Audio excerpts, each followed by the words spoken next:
Hello everyone, എല്ലാവർക്കും Pathways അക്കാദമിയുടെ daily news ചാനൽസിലേക്ക് സ്വാഗതം. ഇന്ന് നമ്മൾ ഡിസ്കസ് ചെയ്യുന്ന topics high seas treaty, Teesta river dispute, classical language status, HPV vaccine, places news ആയിട്ട് കിയേവ്. അപ്പോൾ അതിൽ ആദ്യം ഡിസ്കസ് ചെയ്യാൻ പോകുന്നത് ഹൈ സീസ് ട്രീറ്റിയെ കുറിച്ചാണ്. ഈ ഹൈ സീസ് ട്രീറ്റിയെ കുറിച്ച് ഇപ്പോൾ നമ്മൾ ഡിസ്കസ് ചെയ്യുന്നതിൻ്റെ ഒരു കോണ്ടെക്സ്റ്റ് എന്ന് പറയുന്നത്, ഇന്ത്യ നിലവിൽ സിഗ്നേറ്ററിയോ അല്ലെങ്കിൽ റാറ്റിഫൈ ചെയ്യുകയൊന്നും ചെയ്തിട്ടില്ലാത്തൊരു ട്രീറ്റിയാണ് ഈ ഹൈ സീസ് ട്രീറ്റി എന്ന് പറയുന്നത്. അപ്പോൾ ഇത് സൈൻ ചെയ്യുകയും റാറ്റിഫൈ ചെയ്യുന്ന കാര്യത്തിൽ ഇന്ത്യ ബേസിക്കലി ഈ ട്രീറ്റ് സൈൻ ചെയ്യാൻ പോവുകയാണെന്നുള്ളൊരു വാർത്ത ഇന്നത്തെ ഇന്ത്യൻ എക്സ്പ്രസിൻ്റെ പേജ് 9 വന്നിട്ടുണ്ട്. അപ്പോൾ ആ ഒരു കോണ്ടെക്സ്റ്റിലാണ് ഇതിനെക്കുറിച്ച് ഡിസ്കസ് ചെയ്യുന്നതെന്ന് മനസ്സിലാക്കുക. അപ്പോൾ എന്താണ് ഈ ഹൈ സീസ് ട്രീറ്റി എന്ന് ചോദിച്ചു കഴിഞ്ഞാൽ, ഇതിൻ്റെ ഒഫീഷ്യൽ നെയിം എന്ന് പറയുന്നത് United Nations biodiversity of areas beyond national jurisdictions treaty എന്നാണ് ഇതിൻ്റെ ഫുൾ ഫോം. അപ്പോൾ ഇതിനെ ചുരുക്കി പറയുന്നതാണ് ഹൈ സീസ് ട്രീറ്റി അല്ലെങ്കിൽ BBNG എന്ന് പറയുന്നത്. ഓക്കെ, ഇതൊരു ലീഗലി ബൈൻഡിങ് ആയിട്ടുള്ള ട്രീറ്റി ആണെന്ന് മനസ്സിലാക്കുക. അതായത് വൺസ് ഒരു രാജ്യത്തിൻ്റെ ഗവൺമെൻറ് ഇത് സൈൻ ചെയ്ത് റാറ്റിഫൈ ചെയ്ത് കഴിഞ്ഞാൽ ആ ഗവൺമെൻറ്റിൻ്റെ മുകളിൽ ഇത് ലീഗലി ബൈൻഡിങ് ആണെന്ന് മനസ്സിലാക്കുക. ഇതിൻ്റെ പേര് സൂചിപ്പിക്കുന്നത് പോലെ തന്നെ ഈ ഹൈ സീ ഏരിയാസ്, ഹൈ സീസ് എന്ന് പറഞ്ഞു കഴിഞ്ഞാൽ ഒരു രാജ്യത്തിൻ്റെ എക്സ്ക്ലൂസീവ് എക്കണോമിക് സോണിൽ നിന്ന് 200 നോട്ടിക്കൽ മൈൽ ദൂരത്തൊട്ട് കിടക്കുന്ന ഓഷ്യാനിക് റീജൻസിനെ അല്ലെങ്കിൽ വാട്ടർ ബോഡീസിനെയാണ് ഹൈ സീസ് എന്ന് വിളിക്കുക. നമ്മുടെ ലോകത്തിലുള്ള കടലിൻ്റെ വലിയൊരു ശതമാനവും ഈ ഹൈ സീ ആയിട്ട് ക്ലാസിഫൈ ചെയ്യാൻ പറ്റുന്ന മേഖലയാണ്. അപ്പോൾ ആ മേഖലയിലുള്ള കൺസർവേഷൻ, അവിടുത്തെ ബയോഡൈവേഴ്സിറ്റിയുടെ കൺസർവേഷൻ, അതുപോലെ തന്നെ ഇവിടെയുള്ള മറീൻ ബയോളജിക്കൽ ഡൈവേഴ്സിറ്റിയുടെ സസ്റ്റൈനബിൾ ആയിട്ടുള്ള യൂസേജ്, ഓക്കെ, ഇത്തരത്തിലുള്ള കാര്യങ്ങൾക്ക് വേണ്ടിയിട്ടാണ് ഈ ട്രീറ്റി ക്രിയേറ്റ് ചെയ്യപ്പെട്ടിട്ടുള്ളത്. 2023 ഈ ട്രീറ്റി പ്രൊപ്പോസ് ചെയ്യപ്പെടുന്നത്. 23 സെപ്റ്റംബർ ഒക്കെ ആയപ്പോഴാണ് ഇത് സിഗ്നേച്ചേഴ്സിന് വേണ്ടിയിട്ട് ഓപ്പൺ ആവുന്നത്.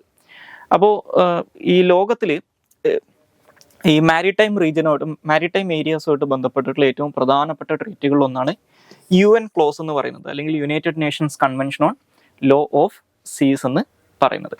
അപ്പോൾ ഈ UN ക്ലോസിൻ്റെ ഭാഗമായിട്ട് വരുന്ന അല്ലെങ്കിൽ അതുമായിട്ട് അസോസിയേറ്റ് ചെയ്ത് വരുന്ന മൂന്നാമത്തെ ഒരു ട്രീറ്റി ആയിട്ടാണ് ഈ ഹൈ സീസ് ട്രീറ്റിനെ കണക്കാക്കുന്നത്. കാരണം ഈ UN ക്ലോസ് നിലവിൽ വന്നതിന് ശേഷം 1994-ലും 95-ലും മറ്റ് 2 ട്രീറ്റീസ് UN ക്ലോസുമായിട്ട് ബന്ധപ്പെട്ട് വന്നിട്ടുണ്ട്. ആ 2 ട്രീറ്റീസ് കാരണമാണ് ഇന്റർനാഷണൽ സീബെഡ് അതോറിറ്റിയും അതുപോലെ തന്നെ ഫിഷ് സ്റ്റോക്ക് എഗ്രിമെന്റ് ഒക്കെ നിലവിൽ വരുന്നത്. അപ്പോൾ അക്കൂട്ടത്തിൽ വന്നിട്ടുള്ള UN ക്ലോസുമായിട്ട് ബന്ധപ്പെട്ട് വരുന്ന മൂന്നാമത്തെ ഒരു ട്രീറ്റിയാണിതെന്ന് മനസ്സിലാക്കുക.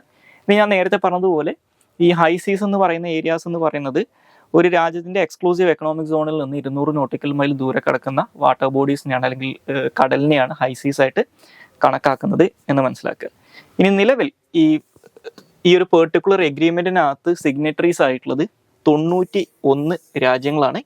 ഈ 91 രാജ്യങ്ങൾ ഇതിനകത്ത് സിഗ്നറ്ററീസ് ആയിട്ടുണ്ടെങ്കിലും വെറും 8 രാജ്യങ്ങൾ മാത്രമേ, അല്ലെങ്കിൽ 10% താഴെ രാജ്യങ്ങൾ മാത്രമേ ഇത് റാറ്റിഫൈ ചെയ്തിട്ടുള്ളൂ. പക്ഷേ ഇപ്പോൾ ഇതിനകത്ത് സൈൻ ചെയ്യുകയും റാറ്റിഫൈ ചെയ്യുകയും ചെയ്യുന്ന രാജ്യങ്ങളുടെ എണ്ണത്തിനകത്ത് ഒരു ഗ്രോത്ത് നമുക്ക് കാണാൻ സാധിക്കും. കാരണം കഴിഞ്ഞ മാർച്ച് ആ സമയത്തൊക്കെ നമ്മൾ ഇതിനെക്കുറിച്ച് ഡിസ്കസ് ചെയ്യുന്ന സമയത്ത് അന്ന് വെറും 2 രാജ്യങ്ങൾ ഇതിനകത്ത് റാറ്റിഫൈ ചെയ്തിട്ടുണ്ടായിരുന്നുള്ളൂ. ഇപ്പോൾ അത് 8 ആയിട്ട് മാറിയിട്ടുണ്ടെന്ന് മനസ്സിലാക്കുക.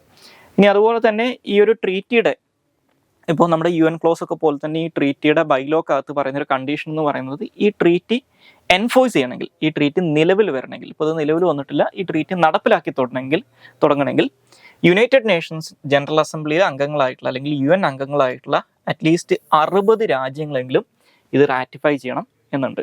അപ്പോൾ നമ്മുടെ UN ക്ലോസ് ഒക്കെ എന്ന് പറയുന്നത് ഏകദേശം 10 വർഷം എടുത്തിട്ടാണ് ആ ട്രീറ്റി സൈൻ ചെയ്യാൻ തുടങ്ങി. ഏകദേശം 10 വർഷം എടുത്തിട്ടാണ് അത് റാറ്റിഫൈ ചെയ്യാൻ അല്ലെങ്കിൽ അത് നടപ്പിലാക്കാൻ പറ്റിയിട്ടുണ്ടായിരുന്നത്. കാരണം ഈ ഒരു റിക്വയർഡ് നമ്പർ ഓഫ് കൺട്രീസ് അത് റാറ്റിഫൈ ചെയ്തിട്ടുണ്ടായിരുന്നത് ഏകദേശം 10 വർഷം സമയം എടുത്തിട്ടാണ്. അപ്പോൾ അതുപോലെ തന്നെ ഈ ട്രീറ്റിയും ഒരു 60 രാജ്യങ്ങൾ എന്നാണോ റാറ്റിഫൈ ചെയ്യുന്നത് അന്നേ നിലവിൽ വരുള്ളൂ എന്ന് മനസ്സിലാക്കുക. ഞാൻ നേരത്തെ സൂചിപ്പിച്ചതുപോലെ 2023 മാർച്ചിലാണ് ഇത് ഡ്രാഫ്റ്റ് ചെയ്യുന്നത്. 2023 സെപ്റ്റംബറിലാണ് ഇത് സിഗ്നേച്ചേഴ്സിന് വേണ്ടിയിട്ട് ഓപ്പൺ ആവുന്നത്. രാജ്യങ്ങൾക്ക് സൈൻ ചെയ്യുന്നതിന് വേണ്ടിയിട്ടുള്ള സൈൻ ചെയ്യാൻ വേണ്ടിയിട്ടുള്ള അവസരം കിട്ടിത്തുടങ്ങുന്നത് 2023 സെപ്റ്റംബർ തൊട്ടാണ്.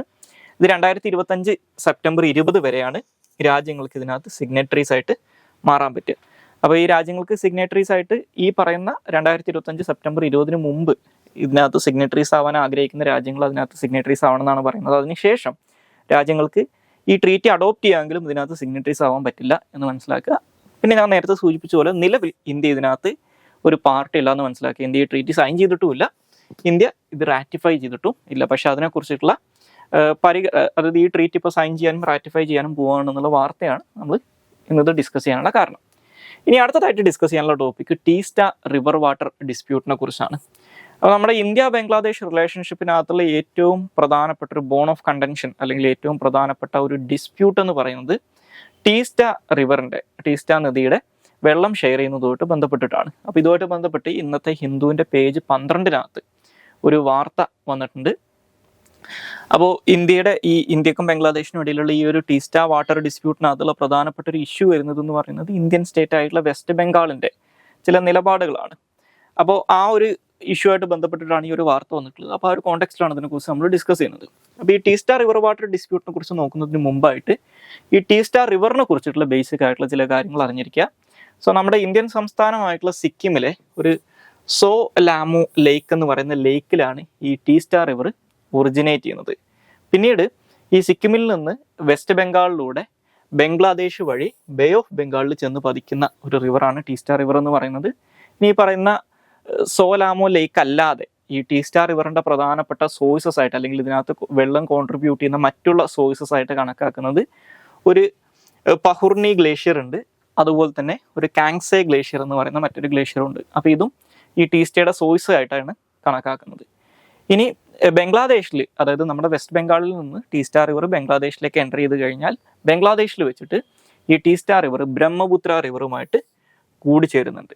പിന്നീട് മറ്റുള്ള പ്രധാനപ്പെട്ട ചില റിവേഴ്സുമായിട്ട് ഈ പറയുന്ന ബംഗ്ലാദേശിലെ ബംഗാൾ ഡെൽറ്റയിൽ കൂടിച്ചേർന്നുകൊണ്ട് ആ വഴി ബേ ഓഫ് ബംഗാളിലേക്ക് ഡിസ്ചാർജ് ചെയ്യുന്ന ഒരു റിവറാണ് ടീസ്റ്റ റിവർ എന്ന് പറയുന്നത്. ഇനി ഈ ടീസ്റ്റ റിവറിന്റെ പ്രധാനപ്പെട്ട ചില ട്രിബ്യൂട്ടറീസ് നോക്കിക്കഴിഞ്ഞാൽ ഇവരുടെ പ്രധാനപ്പെട്ട ലെഫ്റ്റ് ബാങ്ക് ട്രിബ്യൂട്ടറീസ് എന്ന് പറയുന്നത് ഒരു ലച്ചുങ് സു, അതുപോലെ തന്നെ ചാക്കുങ് സു, ദിക് ചു, അതുപോലെ തന്നെ റാണി ഖോല, റാങ്പോ ഷു എന്നീ റിവേഴ്സ് ആണ് ഇതിന്റെ ലെഫ്റ്റ് ബാങ്ക് ട്രിബ്യൂട്ടറീസ് എന്ന് പറയുന്നത്. ഇനി റൈറ്റ് ബാങ്ക് ട്രിബ്യൂട്ടറീസ് ആയിട്ടുള്ളത് ജമു ഷു, അതുപോലെ തന്നെ റാങ്യോങ് ഷു, അതുപോലെ റാങ്കിത് റിവർ എന്നീ റിവേഴ്സ് ആണ് ഇതിന്റെ റൈറ്റ് ബാങ്ക് ട്രിബ്യൂട്ടറീസ് ആയിട്ടുള്ളത്. നമ്മൾ അടുത്തതായിട്ട് ഈ ടീസ്റ്റ റിവർ വാട്ടർ ഡിസ്പ്യൂട്ടിനെ കുറിച്ച് നോക്കിക്കഴിഞ്ഞാൽ ഞാൻ നേരത്തെ സൂചിപ്പിച്ചതുപോലെ ഈ ടീസ്റ്റ റിവർ സിസ്റ്റത്തിന്റെ ഭാഗമായിട്ടുള്ള വെള്ളം ഇന്ത്യക്കും ബംഗ്ലാദേശിനും ഇടയിൽ ഷെയർ ചെയ്യുന്നതുമായിട്ട് ബന്ധപ്പെട്ടിട്ടാണ് ഈ ഒരു ഇഷ്യൂ നിലവിലുള്ളത്. അപ്പോൾ ഈ ഇഷ്യൂവിനുള്ളൊരു കാരണം എന്ന് പറയുന്നത്, ഇപ്പോൾ നമ്മുടെ ഇന്ത്യയിൽ ഈ ടീസ്റ്റ റിവറിൽ ഓൾറെഡി ഇന്ത്യ 5-ൽ കൂടുതൽ മേജർ ഹൈഡ്രോ ഇലക്ട്രിക് പവർ പ്രൊജക്റ്റുകൾ കൺസ്ട്രക്ട് ചെയ്തിട്ടുണ്ട്. അപ്പോൾ ഇന്ത്യ ഇതിൻ്റെ ഒരു അപ്പർ റിപ്പാരിയൻ സ്റ്റേറ്റും ബംഗ്ലാദേശ് എന്ന് പറയുന്നത് ഇതിൻ്റെ ലോവർ റീച്ചസിൽ കിടക്കുന്ന ഒരു രാജ്യമാണ്. അപ്പോൾ സ്വാഭാവികമായിട്ടും ഇന്ത്യയിൽ ഇത്തരത്തിലുള്ള ഡാം കൺസ്ട്രക്ഷൻസ് ഒക്കെ നടത്തി ടീസ്റ്റ റിവറിലൂടെയുള്ള വെള്ളത്തിൻ്റെ ഒഴുക്ക് തടയാൻ തുടങ്ങിക്കഴിഞ്ഞാൽ അത് ബംഗ്ലാദേശിലെ ചില മേഖലകളെ, എസ്പെഷ്യലി ബംഗ്ലാദേശിൻ്റെ പ്രധാനപ്പെട്ട പാടി കൾട്ടിവേറ്റിംഗ് റീജിയൻ ആണ് അവരുടെ ഗ്രേറ്റർ റാങ്പൂർ റീജിയൻ എന്ന് പറയുന്നത്. ഈ ഗ്രേറ്റർ റാങ്പൂർ റീജിയനിലുള്ള പാഡി കൾട്ടിവേഷൻ അല്ലെങ്കിൽ നെൽകൃഷിനെ ഇത് വലിയ രീതിയിൽ ബാധിക്കും. അപ്പോൾ അതുകൊണ്ട് തന്നെ ഈ ഇന്ത്യയും ബംഗ്ലാദേശും തമ്മിൽ പണ്ടുണ്ടായിരുന്ന മറ്റൊരു റിവർ വാട്ടർ ഡിസ്പ്യൂട്ട് ആയിരുന്നു ഗംഗ റിവർ വാട്ടറുമായിട്ട് ബന്ധപ്പെട്ടിട്ടുള്ളത്. അപ്പോൾ ആ പ്രശ്നം പരിഹരിക്കുന്നത് 1996 ഇന്ത്യയും ബംഗ്ലാദേശും കൂടി ചേർന്നിട്ട് ഒരു Ganga river water treaty sign ചെയ്തിട്ടാണ്. അപ്പോൾ അതിന് സമാനമായിട്ടുള്ള രീതിയിൽ ബംഗ്ലാദേശുമായിട്ട് ഈ ടീസ്റ്റ റിവറിന്റെ വെള്ളം ഷെയർ ചെയ്യുന്നതുമായിട്ട് ബന്ധപ്പെട്ട് ഒരു ട്രീറ്റി വേണമെന്നാണ് ബംഗ്ലാദേശിന്റെ ആവശ്യം.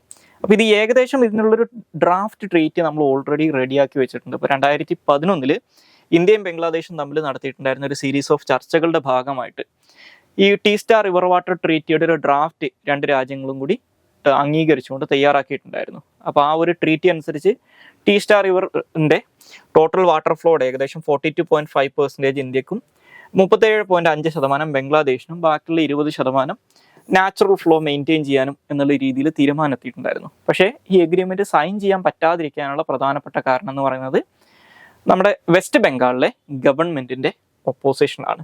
ഓക്കെ, നമ്മൾ ഈ ഇൻ്റർനാഷണൽ റിലേഷൻസ് ഒക്കെ പഠിക്കുന്ന സമയത്ത് ഡിറ്റർമിനൻസ് ഓഫ് ഫോറിൻ പോളിസി പഠിക്കുമ്പോൾ പറയാറുണ്ട്, ഒരു രാജ്യത്തിൻ്റെ ഡൊമസ്റ്റിക് പൊളിറ്റിക്സ് അല്ലെങ്കിൽ ഡൊമസ്റ്റിക് കണ്ടീഷൻസ് ഒരു രാജ്യത്തിൻ്റെ ഫോറിൻ പോളിസിനെ അഫക്റ്റ് ചെയ്യുന്നത്. അതിനുള്ളൊരു ക്ലാസിക് എക്സാമ്പിളാണ് ഈ ടീസ്റ്റ റിവർ വാട്ടർ ഡിസ്പ്യൂട്ട് എന്ന് പറയുന്നത്. ഈ ഡിസ്പ്യൂട്ട് നമുക്ക് സോൾവ് ചെയ്യാൻ പറ്റാത്തതിൻ്റെ കാരണം ഇന്ത്യയിലെ ഡൊമസ്റ്റിക് പൊളിറ്റിക്സ് ആണെന്ന് മനസ്സിലാക്കുക. ഇനി അടുത്തതായിട്ട് ഡിസ്കസ് ചെയ്യാനുള്ള ടോപ്പിക്ക് ക്ലാസിക്കൽ ലാംഗ്വേജ് സ്റ്റാറ്റസിനെ കുറിച്ചാണ്. അപ്പോൾ ഈ ക്ലാസിക്കൽ ലാംഗ്വേജ് സ്റ്റാറ്റസുമായിട്ട് ബന്ധപ്പെട്ട് ഇന്നത്തെ ഹിന്ദുവിൻ്റെ പേജ് 12-നകത്ത് ഒരു വാർത്ത വന്നിട്ടുണ്ട്. ഇപ്പോൾ മഹാരാഷ്ട്രയിലൊക്കെ ഇലക്ഷൻ വരാൻ പോവാണ്. അപ്പോൾ മറാത്ത ലാംഗ്വേജിനൊക്കെ ക്ലാസിക്കൽ ലാംഗ്വേജ് സ്റ്റാറ്റസ് വേണം എന്നുള്ളൊരു ആവശ്യം കുറേ കാലമായിട്ട് നിലവിലുണ്ട്. അപ്പോൾ നമ്മുടെ ഇന്ത്യയിൽ ഈ റിസർവേഷനൊക്കെ പോലെ തന്നെയാണ് ഇപ്പോൾ ഈ ക്ലാസിക്കൽ ലാംഗ്വേജ് സ്റ്റാറ്റസും അതൊരു പൊളിറ്റിക്കൽ ഡിസിഷൻ്റെ ഭാഗമായിട്ട് കിട്ടുന്നൊരു സംഗതി കൂടിയാണ്. ഓക്കെ, അപ്പോൾ ഇതിനകത്ത് ഒരു പൊളിറ്റിസൈസേഷൻ നടക്കുന്നുണ്ട്. അപ്പോൾ അതിൻ്റെ ഭാഗമായിട്ട് ഈ ഒരു ഇലക്ഷൻ വരാൻ പോകുന്ന ഒരു കോണ്ടെക്സ്റ്റിൽ സെൻട്രൽ ഗവൺമെൻറ് ഈ ക്ലാസിക്കൽ ലാംഗ്വേജ് സ്റ്റാറ്റസ് കൊടുക്കുന്നതിന് വേണ്ടിയിട്ടുള്ള ചില ക്രൈറ്റീരിയാസ് ഉണ്ട്. ആ ക്രൈറ്റീരിയാസിനകത്ത് ചില വിട്ടുവീഴ്ചകൾക്ക് തയ്യാറായേക്കും എന്നുള്ളൊരു വാർത്തയാണ് ഇതിനകത്ത് വന്നിട്ടുള്ളത്. അപ്പോൾ ആ ഒരു കോണ്ടെക്സ്റ്റിലാണ് ക്ലാസിക്കൽ ലാംഗ്വേജസിനെ കുറിച്ച് ഡിസ്കസ് ചെയ്യുന്നത്. അപ്പോൾ നിലവിൽ നമ്മുടെ ഇന്ത്യയിൽ ക്ലാസിക്കൽ ലാംഗ്വേജസ് ആയിട്ട് ഡിസൈഡ് ചെയ്യപ്പെട്ടിട്ടുള്ളത് അല്ലെങ്കിൽ ഡെസിഗ്നേറ്റ് ചെയ്യപ്പെട്ടിട്ടുള്ളത് തമിഴ്, സാൻസ്കൃത്, കന്നഡ, തെലുഗു, മലയാളം, ഒഡിയ എന്നീ 6 ഭാഷകളാണ്. അപ്പോൾ ഈ ക്ലാസിക്കൽ ലാംഗ്വേജസ് ആയിട്ട് ഒരു ലാംഗ്വേജിനെ ഡെസിഗ്നേറ്റ് ചെയ്യാനുള്ള ഗൈഡ് ലൈൻസ് അല്ലെങ്കിൽ അതിനുള്ള ക്രൈറ്റീരിയാസ് ആയിട്ട് പറയുന്ന കാര്യങ്ങൾ എന്ന് പറയുന്നത്, ഒന്ന്, ഈ പറയുന്ന പെർട്ടിക്കുലർ ലാംഗ്വേജിന് ഒരു വലിയൊരു ആൻറ്റിക്വിറ്റി, അതായത് ഒരുപാട് പഴക്കം ചെന്ന ഒന്നായിരിക്കണം ഈ ലാംഗ്വേജിലുള്ള ഏർലി ടെക്സ്റ്റുകൾ എന്ന് പറയുന്നുണ്ട്. അല്ലെങ്കിൽ അറ്റ്ലീസ്റ്റ് ഒരു 1500 തൊട്ട് 2000 വർഷം വരെയെങ്കിലുള്ള റെക്കോർഡഡ് ഹിസ്റ്ററി ആ ലാംഗ്വേജിന് ഉണ്ടായിരിക്കണം. ഇനി അതുപോലെ തന്നെ ഒരു വലിയ രീതിയിലുള്ള ആൻഷ്യൻ്റ് ലിറ്ററേച്ചർ അല്ലെങ്കിൽ ടെക്സ്റ്റുകൾ ഈ ലാംഗ്വേജിൽ ഉണ്ടായിരിക്കണം എന്ന് പറയുന്നുണ്ട്. അപ്പോൾ ആ ഒരു ലാംഗ്വേജിൻ്റെ സ്പീക്കേഴ്സുമായിട്ട് ബന്ധപ്പെട്ട് അവരുടെ ഒരു വാല്യുബിൾ ഹെറിറ്റേജ് ആയിട്ട് കണക്കാക്കുന്ന രീതിയിലുള്ള ആൻഷ്യൻ്റ് ലിറ്ററേച്ചറും ടെക്സ്റ്റുകളും ഉണ്ടാവണമെന്നുണ്ട്. അതുപോലെ തന്നെ ഇവർക്ക് ഒറിജിനൽ ആയിട്ടുള്ള ഒരു ലിറ്റററി ട്രഡീഷൻ ഉണ്ടായിക്കൊള്ളെന്നും പറയുന്നുണ്ട്. മറ്റുള്ള ലാംഗ്വേജിൽ നിന്ന് കടം കൊണ്ടതല്ലാത്ത സ്വന്തമായിട്ടുള്ള ഒരു ഒറിജിനൽ ലിറ്റററി ട്രഡീഷൻ വേണം എന്ന് പറയുന്നുണ്ട്. ഓക്കെ, ഇനി ഇത് കൂടാതെ ഈ ക്ലാസിക്കൽ ലാംഗ്വേജിൻ്റെ ലിറ്ററേച്ചർ എന്ന് പറയുന്നത് ഈ മോഡേൺ ലാംഗ്വേജിൽ നിന്ന്, അതായത് ആ ലാംഗ്വേജിൻ്റെ മോഡേൺ ലിറ്ററേഷനിൽ നിന്ന് ഡിസ്റ്റിങ്ക്റ്റ് ആയാലും പ്രശ്നമില്ല എന്നും പറയുന്നുണ്ട്. അപ്പോൾ ഇതൊക്കെയാണ് ക്രൈറ്റീരിയാസ് ആയിട്ട് പറയുന്നത്. ഇനി ഒരു ലാംഗ്വേജിനെ ക്ലാസിക്കൽ ലാംഗ്വേജ് ആയിട്ട് ഡെസിഗ്നേറ്റ് ചെയ്ത് കഴിഞ്ഞാൽ അവർക്ക് കിട്ടുന്ന ബെനിഫിറ്റ്സ് എന്തൊക്കെയാണെന്ന് നോക്കിക്കഴിഞ്ഞാൽ, നമ്മുടെ യൂണിയൻ മിനിസ്ട്രി ഓഫ് എഡ്യൂക്കേഷൻ ഒരു ലാംഗ്വേജിനെ ക്ലാസിക്കൽ ലാംഗ്വേജ് ആയിട്ട് ഡെസിഗ്നേറ്റ് ചെയ്ത് കഴിഞ്ഞാൽ യൂണിയൻ മിനിസ്ട്രി ഓഫ് എഡ്യൂക്കേഷൻ നിലവിലുള്ള സിസ്റ്റം അനുസരിച്ച് ഈ പെർട്ടിക്കുലർ ലാംഗ്വേജിനെ പ്രൊമോട്ട് ചെയ്യുന്നതിന് വേണ്ടിയിട്ടുള്ള ചില കാര്യങ്ങൾ ചെയ്യും. അതായത് സെൻട്രൽ ഗവൺമെൻറ് നേരിട്ട് ഈ ക്ലാസിക്കൽ ലാംഗ്വേജ് ആയിട്ട് ഡിക്ലെയർ ചെയ്തിട്ടുള്ള ലാംഗ്വേജിനെ പ്രൊമോട്ട് ചെയ്യാൻ വേണ്ടിയിട്ട് ചില നടപടികൾ എടുക്കുമെന്ന് പറയുന്നുണ്ട്. അപ്പോൾ എന്തൊക്കെയാണ് ആ കാര്യങ്ങളെന്ന് വെച്ച് കഴിഞ്ഞാൽ, ഒന്ന്, ഈ ക്ലാസിക്കൽ ലാംഗ്വേജിനെ പ്രൊമോട്ട് ചെയ്യുന്നതിൻ്റെ ഭാഗമായിട്ട് അറ്റ്ലീസ്റ്റ് 2 മേജർ ആനുവൽ ഇൻ്റർനാഷണൽ അവാർഡുകൾ ആ ലാംഗ്വേജുമായിട്ട് ബന്ധപ്പെട്ട് പ്രഖ്യാപിക്കപ്പെടും. ഓക്കെ, ആ ലാംഗ്വേജിനെ പരിപോഷിപ്പിക്കുന്നതിന് വേണ്ടിയിട്ട് ചെയ്യുന്നതാണ്. ആ ലാംഗ്വേജുമായിട്ട് ബന്ധപ്പെട്ടുള്ള ലാംഗ്വേജിനകത്തുള്ള സ്കോളേഴ്സിന് വേണ്ടിയിട്ട് 2 മേജർ ഇൻ്റർനാഷണൽ അവാർഡുകൾ ഡിക്ലെയർ ചെയ്യും. ഇനി ഇത് കൂടാതെ ആ ലാംഗ്വേജുമായിട്ട് ബന്ധപ്പെട്ട് ഒരു centre of excellence four studies in classical languages എന്ന് പറയുന്ന ഒരു സെൻറ്റർ ഓഫ് എക്സലൻസ് എസ്റ്റാബ്ലിഷ് ചെയ്യും. അതുപോലെ തന്നെ UGC, ഈ പറയുന്ന കാര്യങ്ങൾ കൂടാതെ UGC സെൻട്രൽ യൂണിവേഴ്സിറ്റീസിൽ ഈ പെർട്ടിക്കുലർ ലാംഗ്വേജുമായിട്ട് ബന്ധപ്പെട്ടിട്ടുള്ള ചെയറുകൾ എസ്റ്റാബ്ലിഷ് ചെയ്യും. അതുപോലെ തന്നെ ഒരു സെർട്ടൻ നമ്പർ ഓഫ് പ്രൊഫഷണൽ ചെയറുകൾ അവർ എസ്റ്റാബ്ലിഷ് ചെയ്യും എന്ന് പറയുന്നുണ്ട്. അപ്പോൾ ഇതൊക്കെയാണ് ക്ലാസിക്കൽ ലാംഗ്വേജസ് ആയിട്ട് ഒരു ലാംഗ്വേജിന് ഡിക്ലെയർ ചെയ്താലുള്ള ബെനിഫിറ്റ്സ് എന്ന് പറയുന്നത്. ഇനി അടുത്തതായിട്ട് ഡിസ്കസ് ചെയ്യാനുള്ള ടോപ്പിക്ക് HPV വാക്സിൻസിനെ കുറിച്ചാണ്. അപ്പോൾ ഈ HPV വാക്സിൻസ് നമ്മുടെ ഇന്ത്യയിൽ നമ്മുടെ യൂണിവേഴ്സൽ ഇമ്മ്യൂണൈസേഷൻ പ്രോഗ്രാമിൻ്റെ ഭാഗമൊക്കെ ആയിട്ട് നടപ്പിലാക്കാൻ പോകുന്നതായിട്ടുള്ള ചില വാർത്തകൾ ഇടയ്ക്ക് വന്നിട്ടുണ്ടായിരുന്നു. അപ്പോൾ അതിൻ്റെ ടൈമിങ്ങിനെയും അതിൻ്റെ ആവശ്യകതനെയൊക്കെ ചോദ്യം ചെയ്തുകൊണ്ട്, അല്ലെങ്കിൽ ഇത് എത്രത്തോളം ആവശ്യമാണെന്നുള്ള കാര്യത്തിനൊക്കെ ചോദ്യം ചെയ്തുകൊണ്ട് ഒരു ആർട്ടിക്കിൾ ഇന്നത്തെ ഹിന്ദുവിൻ്റെ എഡിറ്റോറിയൽ പേജിനകത്ത് വന്നിട്ടുണ്ട്. Indigenous HPV vaccine, the rhetoric and reality എന്ന് പറഞ്ഞിട്ട്. അപ്പോൾ ആ ഒരു കോണ്ടെക്സ്റ്റിലാണ് ഇതിനെക്കുറിച്ച് ഡിസ്കസ് ചെയ്യുന്നത്.